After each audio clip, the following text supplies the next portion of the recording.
र न्याय पाउँछ भन्ने हामी आशा राखेर हामी पेशा गर्छौँ र हार्नेले पनि मैले चाहिँ हारेको चाहिँ सही रहेछ भन्ने कुरो चित्त बुझाउने ठाउँ चाहिँ हुनुपर्छ।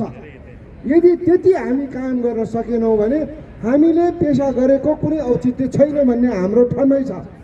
र यसरी न्याय सम्पादन गर्दाखेरि तथ्य र कानुनको आधारमा हारजित नभएर पैसाको चलखेलको आधारमा हारजित हुने अवस्था आउँछ भनेदेखि त्यो अवस्थामा हामीले ठुलो हेरेर बस्न हामी कानुन व्यवसायको धर्मले दिँदैन। यो कुरा सत्य हो र यो सत्यको पछाडि हाम्रो आन्दोलन जारी छ। जो सत्यको पछाडि आन्दोलनमा लाग्छ त्यो आन्दोलन 1 महिना 2 महिना हो होइन, यो सत्यको विजय नभएसम्म निरन्तर जारी रहन्छ। जो सत्यको पछाडि छैन, जो पैसाको आडमा आन्दोलन गर्छ त्यो आन्दोलन टिक्दैन।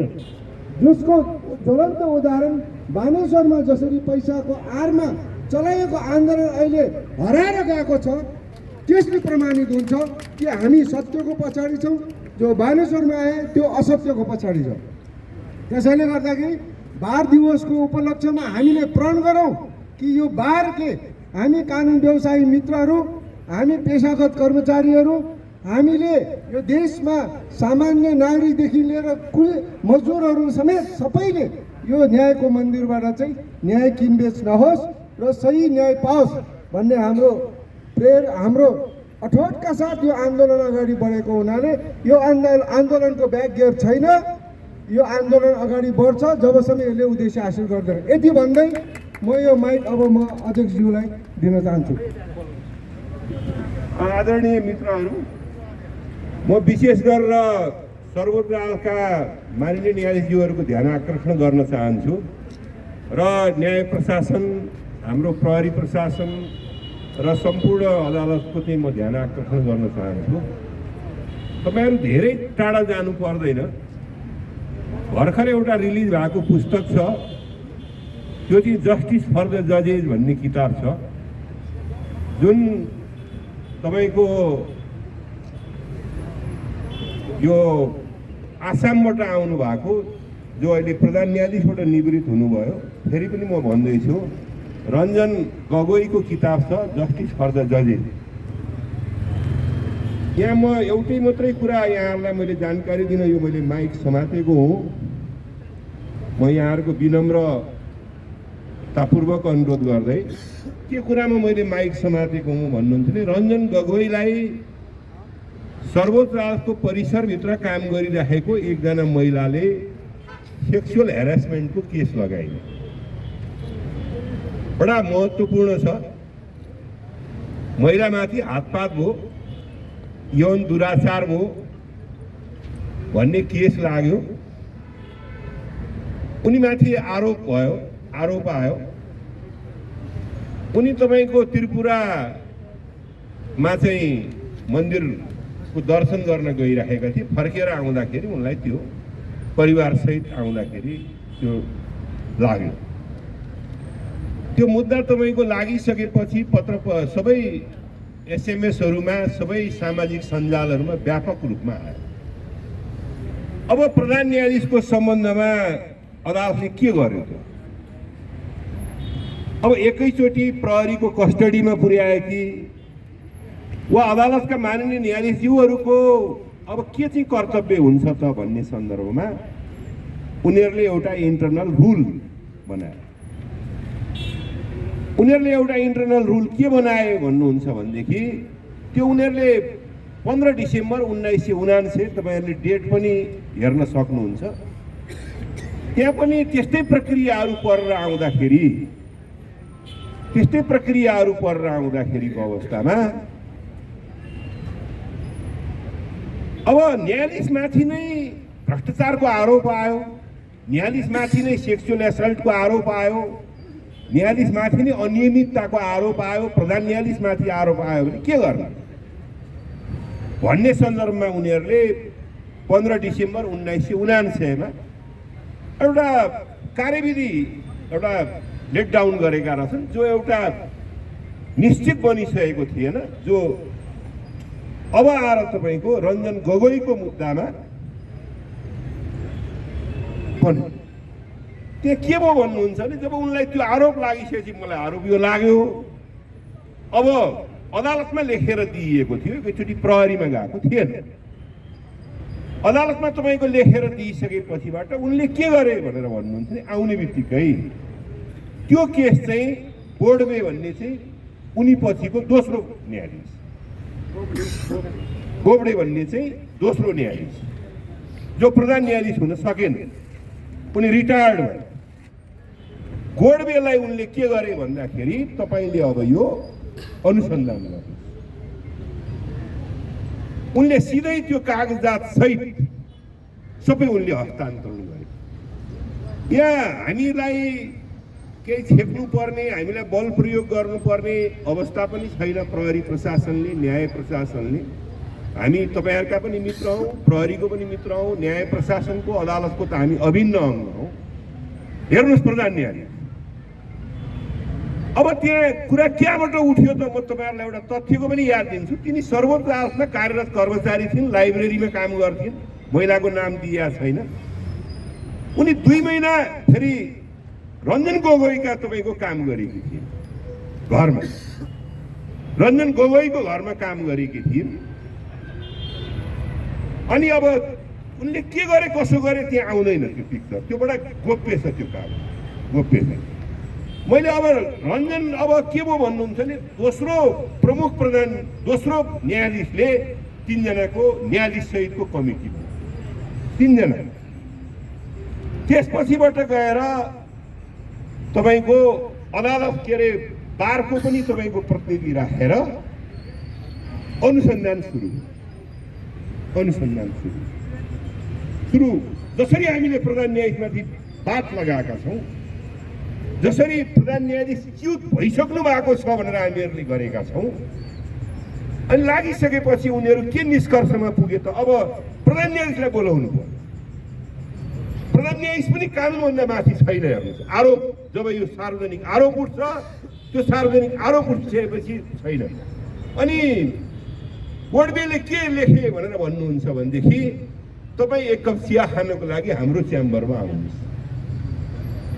हेर्नुहोस् है लेखाइ, तपाईँ हाम्रो चिया 1 कप चियाको आमन्त्रण गर्दछौँ, त्यही विषयमा केही औपचारिक केही अनौपचारिक कुरा पनि गर्नु छ। त्यसकारण तपाईँलाई हामीहरू चाहिँ के भने अनुरोध गर्दछौँ, तपाईँ आउनुहोस् भनेपछि उनले त्यो दिनको कज लिस्ट बन्द गरे। त्यो उनी डिप्रेस पनि थिए, कज लिस्टहरूको त्यस्तो कुरा पनि भएन, बन्द गरेर उनी त्यो सुनवाई समितिमा गए। सुनवाई समितिमा आफ्नो ठाउँमा तपाईँको पुगिसकेपछिबाट अब निष्कर्ष के निस्कियो भनेर भन्नुहुन्छ भने सेक्सुअल एसल्ट गरेको छैन भन्ने न्यायाधीशले निष्कर्ष निकालिसकेपछि उहाँले स्मुथली काम गर्नुभयो। मैले यहाँहरूको जानकारीको लागि यो किनभने जब प्रधान न्यायाधीशमाथि र जब न्यायाधीशमाथि जब कुनै पनि प्रकारको अनियमितताको आरोप आउँछ भनेदेखि त्योभन्दा दोस्रो न्यायाधीशको अध्यक्षतामा पहिला आफैले अनुसन्धान गर्दछ। त्यसकारण यो विशेष गरेर म न्याय प्रशासन र माननीय न्यायाधीशहरूको ध्यान आकर्षण गर्न चाहन्छु। तपाईँहरू 19 जनाले एक ठाउँमा बस्नुहोस्। त्यो तपाईँहरू माथिको पनि के प्रश्न हो त भनेर भन्दाखेरि न्याय प्रशासनमाथि गम्भीर आक्षेप र एउटा अपराधपूर्ण प्रश्न उठिरहेको छ भन्ने कुरा चाहिँ आइरहेको छ। इजलासमा बसेर न्यायालयले भर्ती गर्न सकिएको छैन। जबसम्म बार एसोसिएसन यहाँ नारा जुलुस लगाउँदछ तबसम्म तपाईँको चाहिँ के भनेदेखि तपाईँहरूले त्यहाँ बसेर एउटा मुद्दा छिनेर न्याय प्रशासनको समृद्धि बढाउँदछु, न्याय प्रशासनको वृद्धि बढाउँदछु। हामीलाई जो सधैँ संरक्षण गर्नुभएको छ, तपाईँहरूलाई संरक्षण गर्नुभएको छ, प्रहरीलाई राखेर अदालतको संरक्षण हुँदैन। अदालतमा वकिलहरू अगाडि आयो भनेदेखि तपाईँको चाहिँ संरक्षण हुन्छ। त्यसकारण मैले विशेष गरेर आजको दिन बारको दिन बार डे, भोलि मान्य अधिवक्ता दिवसको स्थापना दिवस छ। आदरणीय अति माननीय न्यायाधीशज्यूहरू, तपाईहरुको इन्टेग्रिटीमाथि प्रश्न नेपाल बार एसोसिएसनले उठाएको पनि छैन, सार्वजनिक रूपमा उठाउँदैन पनि। हामी कुनै प्रकारका पण्डित महापण्डित पनि होइनौँ लेख्ने खालका। हामी जे भन्छौँ यो प्राङ्गणमा भन्छौँ, सत्य कुरा भन्छौँ। घटेका तपाईँका चाहिँ के भने घटनाहरू चाहिँ के भनेदेखि हामीहरू भन्छौँ। मैले विशेष ध्यान आकर्षण गर्न गइरहेँ। एउटा बेन्च लिएर एउटा मुद्दा रहेर हुँदैन। कार्यविधि अदालतले आफैले बनाउनु पर्दछ। तपाईँको प्रधान न्यायाधीशमाथि घुस रिश्वत र भ्रष्टाचारको जुन गम्भीर आरोप लागेको छ, त्यो बिचौलियादेखि लिएर सम्पूर्ण कुराहरूको पालन पोषणको आरोप लागेको छ। त्यसकारण यसमा मैले धेरै समय नलिकन मैले आज ध्यान आकर्षण गर्न खोजेको, हाम्रो बारडे छ, बारडेमा पनि हामीहरू आफ्ना कुराहरू राख्छौँ। हामीहरू वकिलको सन्दर्भमा पनि कुराहरू राख्छौँ। वकिलका विषयमा उठेका कुराहरू हामी तपाईँहरूले बनाएको समितिले दिएको आदेश मान्न तयार छौँ। यदि कुनै वकिल तपाईँहरूले त्यहाँबाट खोट लगाएर यो बिचौलिया हो, यहाँ नारा लगाउने, यहाँ बोल्ने, यहाँका अध्यक्ष पूर्व अध्यक्ष, मैले भनिरहेको छु, यहाँका वर्तमान अध्यक्ष, नेपाल बारको, सर्वोच्च बारको, उपत्यका बारको वा कुनै पनि प्राध्यापन क्षेत्रको वा हिजोको तपाईँको चाहिँ के भने वरिष्ठ अधिवक्ताहरू वा आजका वरिष्ठ अधिवक्ताहरू, हामी तपाईँलाई समिति बनाउन अनुरोध गर्दछौँ। पछि हेर्नु होला, हामीले प्रतिनिधि दिने हो, नेपाल बारको प्रतिनिधि हुनेछ। जसरी तपाईँहरूले रिपोर्ट लेख्नुभयो, तपाईँहरूले छुट्याउनु पर्नेछ। त्यसकारण मैले न्याय प्रशासनका मित्रहरूलाई, यदि साँच्चै न्याय प्रशासन गर्ने हो भने बेन्चले बोल्दैन हरेक समय, इजलासले फैसलाबाट मात्रै बोल्दछ। बारले हलमार्क अफ द तपाईँको डेमोक्रेसी भनिन्छ बोल्ने अधिकारलाई, हलमार्क अफ द डेमोक्रेसी।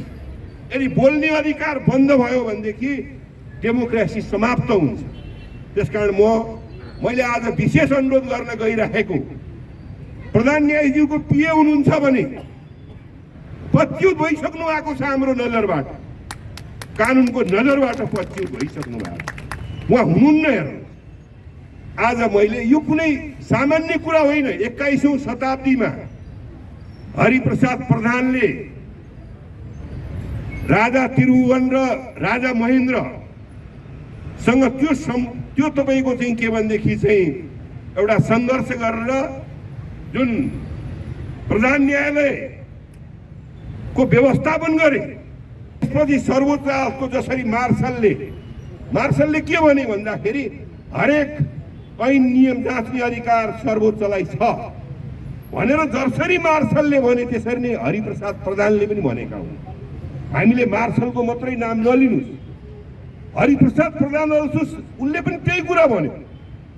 हरेक प्रधान न्यायालय ऐन भित्र न्याय निरूपण गर्ने अधिकार दिइसकेपछि यो अधिकार सबै न्यायिक अधिकार उसमा निहित छ भनेर हरिप्रसाद प्रधानले भनेको। उनको नाम जोन मार्शल भन्दा हेर्नुहोस् सामान्य रूपमा आउन सक्दैन। आजको दिनमा प्रधान न्यायाधीशज्यू, अरू न्यायाधीशज्यूहरूले सुन्नुहोस्, यसरी नारा लागिरहेको छ, इजलासमा कसैलाई बस्न आतुर छ, प्रधान न्यायाधीशसँग बस्न आतुर छ भनेदेखि हामीले लगाएको, पब्लिकले लगाएको आरोपलाई पहिला खण्डन गर्नुहोस्, पहिला न्याय दिनुहोस् न आफ्नो प्रधान न्यायाधीशलाई, नेपाल बारलाई न्याय दिनुहोस्। त्यसकारण म विनम्रतापूर्वक के निवेदन गर्न चाहन्छु भने आदरणीय अध्यक्षज्यू र सारा साथीहरूलाई राखेर कमिटी बन्छ, बारको बिचौलियाको सम्बन्धमा पनि बन्छ। यो बन्दैन भन्ने उ नराख्नुहोस्, सबैजनाको मूल्याङ्कन हुन्छ। त्यो भित्र बोल्ने मान्छे पनि पर्न सक्छन्, नबोल्ने मान्छे पनि पर्न सक्छन्, तर त्यो कमिटी एकपक्षीय बन्दैन। त्यो कमिटी अब नैतिकताले भरिपूर्ण भएको, ओज र तपाईँको चाहिँ क्रेजले भरिपूर्ण भएको कानुन व्यवसायी वरिष्ठ अधिवक्ताहरू जो कहिले बात नलागेका, ती अधिवक्ताहरू, ती वरिष्ठ अधिवक्ताहरू आदरणीय संस्थापकहरू बस्नुहुनेछ, मुद्दा बोलाइनेछ, गरेका मुद्दाहरू बोलाइनेछ, झगडिया बोलाइनेछ, झगडिया र मुद्दाहरूबाट परीक्षण गरिनेछ, मित्रहरू परीक्षण गरिनेछ, वस्तुगत रूपबाट परीक्षण गरिनेछ। त्यसकारण कसैले ट्याट्या र टुटु लेखेर अहिले यो हाम्रो आन्दोलन मर्नेवाला पनि छैन। हामी माझी हौँ, हामी समुद्रमा हेलियौँ।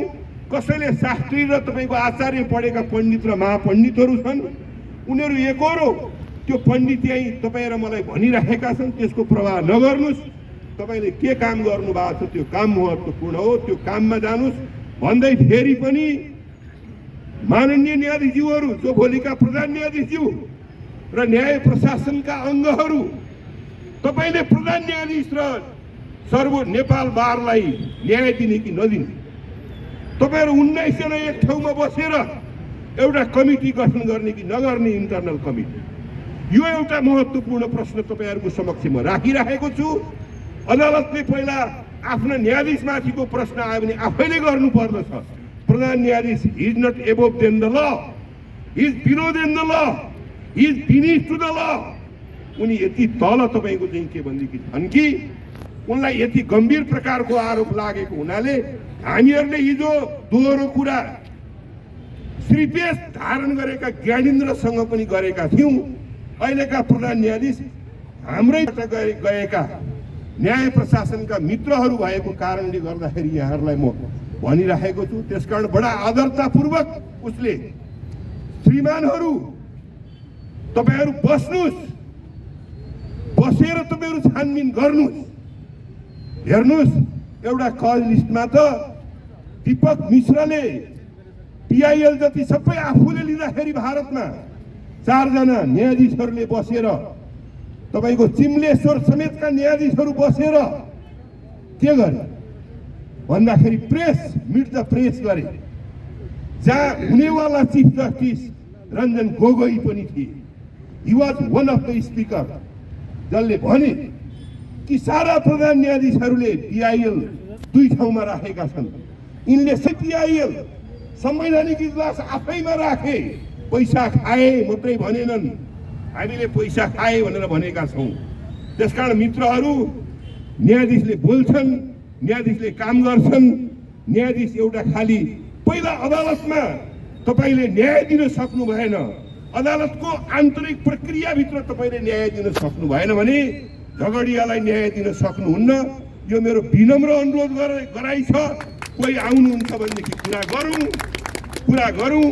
प्रधान न्यायाधीशले भन्दैछन्, अरे म आज न्याय के एउटा न्याय सेवा, हामी अहिले केही पनि भन्दैनौँ। कानुन मन्त्रीज्यू र महान्यायाधिवक्ताज्यूलाई अनुरोध पनि गर्दैनौँ, कर्तव्य बुझ्नुहोस्। तपाईँको सार्वजनिक साखको सम्बन्धमा आउँदो चुनावमा नेपाल बार र विधिको शासनलाई साथ दिने कानुन मन्त्रीलाई हामी साथ दिन्छौँ। भोटको सम्बन्धमा साथ दिन्छौँ, जुनसुकै राजनीतिक दलको होस्। तर जसले बिगारेको छ त्यो त्यति बेर कुरा गरिन्छ। अहिले नअत्तालिनुहोस् मित्रहरू, अहिले नअत्तालिनुहोस्। एउटा समूह बन्छ, त्यो समूह सधैँभरि अब भोट हालेर खालि तपाईँको दृष्टि हेरिराख्ने, तपाईँले चलाएको शासन व्यवस्थामा वहाँ र टुवा मात्रै गर्ने निस्किँदैनन्। मान्छे निस्किन्छन्। हेर्नुहोस्, अघि हामीले ल्याएको गणतन्त्र हो, बार एसोसिएसन फोर फ्रन्टमा थियो, हामीले ल्याएको हो, तपाईँहरूसँग मिलेर ल्याएको। अरूका भाषण सुनेका छौँ, हाम्रा पनि तपाईँहरूले सुन्नुपर्छ। नेपाली जनताले सुन्छन्। हामीहरू तथ्यमा बसेर कुरा गर्छौँ। कसले न्यायपालिका बिगार्यो, कसले संवैधानिक अङ्गहरू बिगार्यो, त्यति बेर कुरा गर्छौँ भन्दै फेरि पनि त्यो कमिटी बसेर छलफल गरोस्। माननीय न्यायाधीशज्यूहरू, तपाईँहरू 4 बजेपछि 3 बजेपछि बसेर एउटा तपाईँहरू कमिटी गठन गर्नुहोस्। गठन गरेर इन्टरनल तपाईँहरू सुरु गर्नुहोस्, जहाँ पनि राइट रिजनिङ, कमन ल भनेको राइट रिजनिङ हो। कमन मान्छेहरूले सोचेको धारणालाई कमन ल भनेको, त्यो लामो समयसम्म सोच्दै आएको कारणले द्याट बिकेम द कमन ल। त्यसकारण म यहाँहरूलाई के निवेदन गर्न चाहन्छु भने, अध्यक्षज्यू, आज मैले बिचैमा समय लिएँ। म विशेष गरेर यो अति भयो। यति बेला हाम्रो न्यायपालिकाको के कर्तव्य हुन्छ? माननीय न्यायाधीशहरूको के कर्तव्य हुन्छ भन्ने कुरा हामीले बिन्ती बिसाएको होइन, तपाईँहरू नजान्ने होइन, सार्वजनिक सरोकारका कुरा यहाँहरूको समक्ष राखेका छौँ। यो पब्लिक तपाईँको तमासा नबनाउनको लागि र सुरक्षालाई सुरक्षा गर्ने ठाउँमा, वकिललाई वकालत गर्ने ठाउँमा यी प्रधान न्यायाधीश ठिक छैनन् भने अर्को प्रधान न्यायाधीश आउनु पर्यो भन्नु पर्यो। तपाईँहरूले यो समय छोड्नुहोस्, समय कसको कति बाँकी छ भन्ने कुरा छोड्नुहोस्। समय पदावधि भन्ने कुरा कर्तव्यको आधारबाट आधारित हुने भएको हुनाले पुनः फेरि म निवेदन गर्दै यहाँहरूबाट बिदा हुन्छु। धन्यवाद।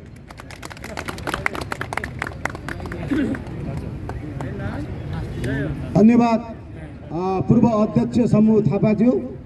तपाईँले राख्नु भएको विषय तपाईँको व्यक्तिगत विषय होइन।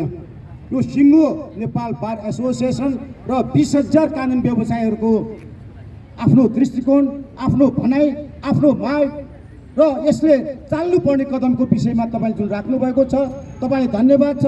हामीले देखेका छौँ, सुनिराख्नु भएको छ, 19 जना न्यायाधीशहरूले सुनिराख्नु भएको छ। म एउटा अनुरोध थप गर्न चाहन्छु के त भन्दाखेरि जसरी कानुन दिवसको बेलामा हामी कानुन व्यवसायीहरू कानुन दिवस मनाएर न्यायपालिकाको गरिमा बढाउनको लागि काम गर्दछौँ, त्यसरी नै आज बार डेको दिनमा तपाईँहरूले बार डे यो कानुन व्यवसायीहरूको हो मात्रै हो भनेर नसम्झनुहोस्। आजको दिनमा न्यायपालिकाको गरिमा बढाउनको लागि कानुन व्यवसायीको आवश्यकता छ। कानुन व्यवसायीको आवाज पनि सुन्नु पर्दछ।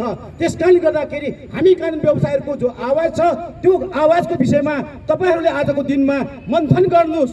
न्यायपालिकाको गरिमा बच्यो भने, न्यायपालिकाको जनआस्था कायम राखियो भने त्यो अवस्थामा मात्रै न्याय साँच्चीकै न्याय हुन सक्दछ। न्याय मर्न पाउँदैन, न्याय किनबेच हुन पाउँदैन। त्यसकारणले गर्दाखेरि अहिले आजसम्मको अवस्था प्रधान न्यायाधीशले न्याय किनबेच गरिराखेको छ। त्यो न्याय किनबेचको विरुद्धमा तपाईँहरू लागिराख्नु भएको छ, हामी लागिराखेका छौँ। तसर्थ यदि तपाईँहरू न्याय किनबेच रोक्नको चाहनुहुन्छ भने हामीले राखेको प्रस्तावको सम्बन्धमा विचार गर्नुहोस्।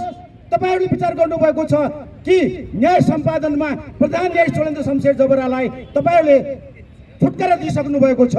जसले न्याय सम्पादन गर्नको लागि नेतृत्व लिएको हुन्छ ऊ प्रधान न्यायाधीश हुन्छ। संविधानले त्यही भन्दछ। न्याय सम्पादनको लागि प्रमुखको रूपमा दायित्व जिम्मेवारी बोकेको व्यक्ति मात्रै प्रधान न्यायाधीश हुन सक्दछ। अहिलेको चोलेन्द्र शमशेर जबरा न्याय सम्पादनको लागि सहभागी हुन पाउनु भएको छैन। उहाँ प्रधान न्यायाधीशको लागि नो मोर संविधान अनुसार न्याय उहाँ प्रधान न्यायाधीश होला, अहिलेसम्म भइराख्नु भएको छ होला। तर व्यवहारले डिफेक्टोमा तपाईँ अहिले प्रधान न्यायाधीशको रूपमा रहनु भएको छैन। त्यसकारणले गर्दाखेरि न्याय प्रदान गर्ने, न्याय सम्पादन गर्ने अधिकार तपाईँमा छैन भने न्याय प्रशासन चलाउने अधिकार पनि तपाईँलाई छैन। यो कुरा न्यायाधीशहरूले बुझ्नु पर्दछ। तपाईँहरूले एउटा निर्णय के गर्नुपर्दछ भन्दाखेरि जसले न्याय सम्पादन गर्ने अधिकार राख्दैन, जसले न्याय प्रदान गर्ने प्रमुख जिम्मेवारी लिएको हुँदैन, उसले न्यायपालिकाभित्रका कुनै पनि प्रशासनिक कामहरूमा हस्तक्षेप गर्ने अथवा मेरो अधिकार छ भनेर आफू खुसी गर्ने पाउने अधिकार रहँदैन। मैले सुनेको छु म कहाँ इन्फर्मेसन आएको छ। न्याय परिषदले सरुवा गर्न सक्ने अधिकार न्याय परिषदले मात्रै छ। तर अहिले प्रधान न्यायाधीशले आफ्नो अधिकार प्रयोग गरेर कहाँ सरुवा न्याय प्रशासनको प्रमुख मार्फत टिप्पणी पेश गराएर सर्वे गर्न खोजिराखेको छ। कहाँ सर्वे गर्न खोजिराखेको छ भन्ने कुरा मैले सुन्न पाएको छु, म कहाँ जानकारी आएको छ। खबरदार, बारलाई मान्यता हुँदैन। त्यस किसिमबाट काजमा सर्वे भएको कोही न्यायाधीश जान्छ भने उसको बहिष्कार गर्नको लागि बार तयार रहेको छ। खबरदार, कोही व्यक्ति प्रधान न्यायाधीश चोलेन्द्र शमशेर जबरा जसले न्याय सम्पादन गर्न पाउँदैन, उसले टिप्पणी सदर गरेको आधारमा कोही काजमा जान्छ, उसले कतै जान्छ भने त्यस्तो अवस्थामा हामीले कानुन व्यवसायीहरूले बहिष्कार गर्न हामी तयार हुनुपर्दछ। हामी तयार हुन्छौँ। त्यसकारणले गर्दाखेरि न्याय प्रशासनिक कामबाट वञ्चित भइसकेको छ। आज मात्रै न्याय सेवा आयोग बोलाएर फेरि सर्पको फना उठाउनु खोजेको छ। हामी कानुन व्यवसायी होसियार रहनु पर्दछ। न्याय सेवा आयोगको अध्यक्ष को भन्दाखेरि संविधान बमोजिम न्यायपालिकाको न्याय सम्पादन गर्न सक्ने जिम्मेवारी प्रमुख जिम्मेवारी भएको व्यक्ति मात्रै प्रधान न्यायाधीश हुन सक्दछ। त्यो अधिकार नरहेको व्यक्ति न्याय सेवा आयोगको अध्यक्ष हुन सक्दैन, न्याय सेवा परिषदको अध्यक्ष हुन सक्दैन। त्यसकारणले गर्दाखेरि जसले न्याय सम्पादनमा अधिकार राख्दैन, जो विमुख भइसकेको छ, त्यो व्यक्तिको तर्फबाट न्याय सेवा आयोग होस्, न्याय परिषद होस् अथवा कुनै पनि प्रशासनिक काम हो, खबरदार त्यो गर्न पाइने छैन। यदि त्यस किसिमबाट भएको छ भने र न्याय सम्पादनमा इफेक्ट पर्न गएको छ भने त्यो स्थितिमा कानुन व्यवसायीहरू चुप लागेर बस्ने अवस्था रहँदैन। त्यसकारणले गर्दाखेरि म 19 जना न्यायाधीशज्यूहरू र न्याय प्रशासनका प्रमुखज्यूहरूलाई म विनम्र अनुरोध गर्दछु, तपाईँहरूले जो न्याय सम्पादनमा विमुख भइसकेको व्यक्तिको टिप्पणी सदर गराएर काम गर्नु नगरिदिनु होला, बरु त्यसको लागि तपाईँहरू साथ के दिनुपर्दछ भन्दाखेरि यस किसिमको न्याय सम्पादनबाट विमुख भइसकेका भ्रष्टाचार बिचौलिया उन्मुक्ति दिलाउनको लागि, न्यायपालिकालाई उन्मुक्ति दिलाउनको लागि तपाईँहरू लाग्नुहोस्। जुन दिनसम्म यो समस्या रहन्छ तबसम्म न्यायपालिका ठप्प हुन स्थित छ। त्यसकारणले गर्दाखेरि जति तपाईँहरू सक्रिय रहनुभयो यो समस्या हल गर्नको लागि त्यति नै चाँडै हल हुन सक्दछ, त्यति नै न्यायपालिकाको जनआस्था बढ्न सक्दछ, त्यति नै न्यायपालिकाको गरिमा बढ्न सक्दछ। त्यसकारणले गर्दाखेरि कृपया न्यायपालिका प्रशासन चलाउने मुख्य रजिस्ट्रार लगायतका मित्रहरू, तपाईँहरू न्यायपालिकाको मित्र हुनुहुन्छ, तपाईँहरू न्यायपालिकाको जग हुनुहुन्छ। न्यायपालिकाको जग धर्म बनाउने काम भइरहेको छ अहिले। त्यो अवस्थामा त्यो जगलाई बलियो बनाउनको लागि तपाईँहरू लाग्नुहोस्। 19 जना न्यायाधीशहरूले पनि त्यो विषयमा विचार गर्नुहोस् है। होइन भने तपाईँहरूको विरुद्ध पनि आवाज उठिरहेका छन्, हामीले भनिरहेका छौँ यो होइन है, प्रधान न्यायाधीशको कारणबाट अरू न्यायाधीशलाई आरोप लगाउनु पाइँदैन भनिरहेका छौँ। हामीले यो विषयमा तपाईँहरू चुप लागेर बस्नुभयो भने त्यो स्थिति पनि आउन सक्दछ। त्यसकारण यो होस् पुर्याउनको लागि म विनम्र अनुरोध गर्दछु। हामी बार डे आज मनाउन गइरहेका छौँ। कानुन दिवसको दिनमा हामीले कानुनको समीक्षा गर्ने, हामी विधा बनाउने र हामी न्यायपालिकाको गरी मनाउनको लागि हामी पुरा गर्दछौँ भने आज बार डेको दिनमा हामी कानुन व्यवसायहरू न्यायपालिकाको पहरेदार भएको नाताले हामीहरूले पनि कानुन व्यवसायीहरूले पनि आजको दिनमा देशभरि यस किसिमको बार डे मनाउँदै न्यायपालिकामा रहिरहेको अहिलेको विकृति हो, विसङ्गति हो, बिचौलिया हो, उनीहरूलाई नियन्त्रण गर्नको लागि भ्रष्टाचार मुक्त न्यायपालिका बनाउनको लागि हामी कमर कसेर लागेका छौँ। त्यसकारणले गर्दाखेरि न्यायपालिकाका न्यायाधीशज्यूहरू, न्यायपालिकाका प्रशासनका प्रमुख कर्मचारीहरू सम्पूर्ण हामी न्याय सेवाका सेवाग्राही, हामी स्टेक होल्डरहरूले न्यायपालिकाको गरिमा कायम राख्नको लागि आजको दिनमा रिभ्यू गरौँ, के भइरहेको छ, किन यो स्थितिमा आयो, कसको कारणले आयो भन्ने कुरा रिभ्यू गरौँ र त्यो रिभ्यू गरेर त्यस किसिमको स्थिति निर्मूल गर्नको लागि लागौँ। अरू विषयहरू, अरू सानातिना कुराहरू त यो समाधान भएपछि मूल ज्वरो मैले भन्ने गरेको छु, भ्रष्टाचारको मूल ज्वरो उखेलेर फालौँ। अरू पटिङ्गरहरू, पात, अरू हाङ्गा पिङ्गाहरू त्यसै सुकेर जान्छ मैले भन्ने गरेको छु। भन्छन् साथीहरू यो पात काटेपछि, हाङ्गा पिङ्गा काटेपछि ज्वरो त्यत्तिकै मुक्किएर जान्छ। होइन, ज्वरोलाई नउखेलेसम्म पिपलको बोट पात निकाल्न सकिन्छ। तर हामी देखिरहेका छौँ यही घरमा पनि हेर्नुहोला, घरको छेउछाउमा पिपल बोट उम्रिरहेको छ, त्यसले यो सिङ्गो घरलाई बिगारिरहेको छ, अभिलेखाले भत्कियो। त्यसकारणले गर्दाखेरि यो ज्वरो उखेल्नको लागि सम्पूर्ण कानुन व्यवसायहरू एक हौँ। जसले कानुन व्यवसायको बिचमा समस्या देख्नु भएको छ भने त्यो कानुन व्यवसाय समस्या हल गर्नको लागि पनि नेपाल बार सक्षम छ, बार काउन्सिल सक्षम छ। यसको लागि सक्षम बनाउनको लागि तपाईँ हामी सबै एक फेर अगाडि बढ्नु पर्दछ, बढ्नेछौँ। यो अनुसार नै हामी अगाडि बढ्नेछौँ आफ्नो ठाउँमा। र न्यायपालिकाको लागि हामी यसरी हामी पहरेदार, हामी कानुन व्यवसाय साथीहरू न्यायपालिकालाई बिगार्न दिन हामी चाहँदैनौँ। कोही एक दुईजना मान्छेहरू चोलेन्द्रको पक्षमा लागेर कुरा गर्दछ भने चोलेन्द्रको नामबाट चोलेन्द्रको पक्षमा लाग्नु भनेको भ्रष्टाचारलाई अझ मलजल गर्नु हो। के हामी मलजल गर्न सक्दछौँ? के हामी चाहन्छौँ? भन्नुहोस् कानुन व्यवसाय साथीहरू, हामी के भ्रष्टाचार मुक्त चाहन्छौँ या भ्रष्टाचार पूर्ण चाहन्छौँ? मुक्त चाहन्छौँ भने हामी भ्रष्टाचारको विरुद्धमा, भ्रष्टाचार संरक्षण गर्नेको विरुद्धमा हामी एक हौँ। म यो कुरा राखेर म धनकुटादेखि यहाँ आउनुभएको छ हामीसँग एकैबद्धता जनाउनको लागि। वरिष्ठ अधिवक्ता एवं धनकुटा बारका पूर्व अध्यक्ष आनन्द सन्तोषी राईलाई आफ्नो